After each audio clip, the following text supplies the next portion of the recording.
праздником, уважаемые сыктывкарцы-велотуристы! Где вы побывали? Расскажите, пожалуйста. Мы побывали в Беларуси. Маршрут у нас был Минск, Гродно. В прошлом году мы тоже были в Беларуси, тоже на праздничные дни, только Минск, Брест. Посмотрели Беларусь, удивительно чистый, прекрасный, природа красивая, все ухожено, памятники просто потрясающие.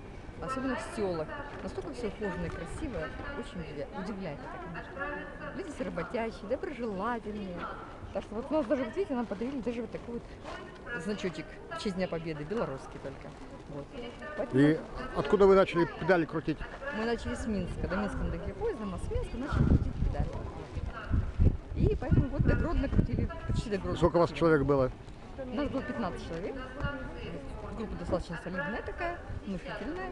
Поэтому мы так под знаменем Победы мы прокатились весь маршрут. Газизов возглавлял? Да, Дамир Ильич нас возглавлял. А флаг кто коми? Флаг Коми мы разворачивали, флаг России, флаг Коми. Мы на стоянках.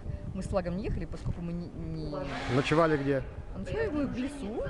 В палатках? В палатках, да. Это все ваше оборудование? Да, это наши велосипеды упакованные. Все как полагается. По правилам жизни дороги все упаковано. Вчера у нас было такое хорошее завершение, такую жирную точку поставили в Гродно, как раз был возложение венков Вечного огня. Мы там участвовали, салют был, это все, в общем, очень красиво. Еще раз с праздником. Поход-то был посвящен 70-летию Победы, поэтому так. Еще раз с праздником, дай бог здоровья и продолжения Спасибо. велотуров. Да, мы традиции сохраняем. Молодцы. Спасибо.